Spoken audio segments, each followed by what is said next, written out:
Fala, galera, surreal o que acontece com o Inter, né? Os jogadores deram uma resposta, né? Acho que o Inter fez um jogo ok, um bom jogo, suficiente para ganhar do Bahia, mas incompetência, desatenção nos últimos momentos ali do jogo, nos detalhes, tiram aí uma vitória que seria crucial, os 2 pontos seriam cruciais nessa escapada do Inter, digamos assim, né? Porque 39 pontos hoje já nos colocaria numa situação um pouquinho mais, com mais tranquilidade entre aspas, mas enfim, né? Sobre o jogo, o Inter, o Ramon mudou a estratégia, mudou a formação e deu certo, deu resposta. Acho que os jogadores meio que interviram também nessa situação de voltar para uma linha de 4 atrás, ter 2 volantes, uma linha de 3 no meio, Vitinho voltando a ser atacante com o Borré lá na frente, né? E o time funcionou. O time foi um pouco mais organizado na hora de defender, na hora de atacar, um pouco mais compactado, chegando com mais gente na frente, né?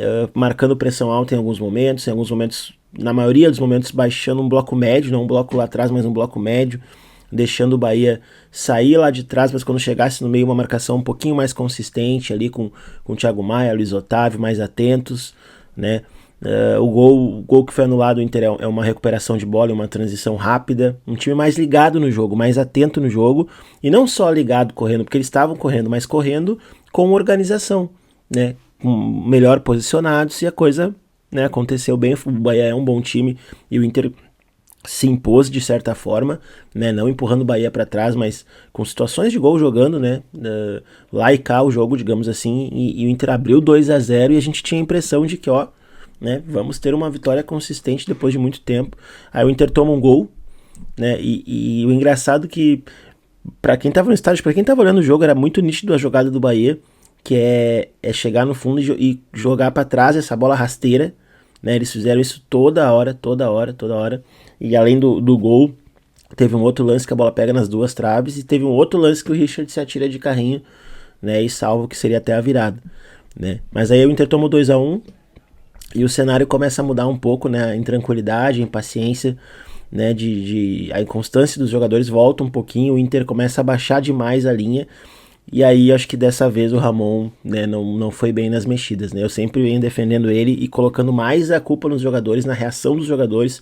Ontem foi completamente ao contrário. Para você ver o azar do Inter, quando uma coisa funciona, a outra não funciona. O Inter não consegue andar parelho assim no seu habitual, né? Porque os jogadores funcionaram ontem e o Ramon não conseguiu mexer bem, porque daí ele começa a trazer o time para trás, ele tira atacantes, vai botando volantes e escolhe o Richard para entrar e tirou o Borré e não colocou nenhuma figura lá de escapado. Não que o Borré não estava fazendo um super de um jogo, mas estava brigando lá na frente, segurando a zaga do Bahia, e aí o Inter ficou sem saída, né, pelos lados. O Gustavo Prado não entrou bem, o Carboneiro cansou e botou o Romero lá primeiro o Alan Patrick lá de falso 9, que daí já não conseguiu mais segurar a bola. O Alan Patrick fez um jogo ok, fez um jogo bom, né? Nada brilhante como a gente espera, mas fez um jogo bom. Mas ele lá na frente lá não conseguiu mais reter a bola como ele vinha fazendo no meio campo. Depois colocou o Romero lá, pior ainda, né? O Romero não tem velocidade, não conseguiu ajudar na marcação, não conseguiu, né, ser via de escape, não conseguiu prender a bola.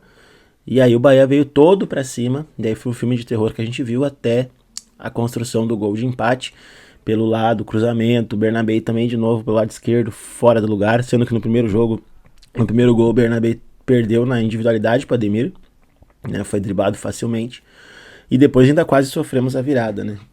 Então, galera, fica o gostinho assim, muito frustrante, né, da vitória na mão e os caras não conseguirem segurar. Não, os caras, eu digo o contexto geral, né, porque os jogadores ontem foram bem, né, o time foi bem, o coletivo foi bem, mas aí o Ramon ele foi enfraquecendo o coletivo ao longo das trocas, né, e estrategicamente, taticamente ele montou mal pro fim do jogo, né, ficou muito Inter recuado sem escape, e aí a gente pode até entrar, mas não tinha opção, pode até não ter opção, mas ele mudou o desenho da equipe, né, daí quando tu muda o desenho da equipe, tu tá mexendo na tua estratégia, na tua formação. Uma coisa, as trocas não foram só, né, um centroavante por um centroavante, um volante por um volante. Ele foi trazendo o time para trás, empurrando o Bahia pro nosso campo e aí deu o azar de tomarmos, o azar e a incompetência na hora de defender, de tomarmos o gol. No cenário, no contexto, galera, né, depende muito dos jogos de hoje, né? Vamos secar Santos e Vitória pra gente ter um cenário maior do que possa acontecer. Se Santos e Vitória não vencerem seus jogos, né? A distância se mantém, ok, somamos um ponto. Se o Santos e o Vitória ganhar, esses pontos aqui já vão fazer falta, mas agora muito mais se Santos e Vitória ganharem seus jogos. Sequem é o que eu tenho para dizer, Santos e Vitória.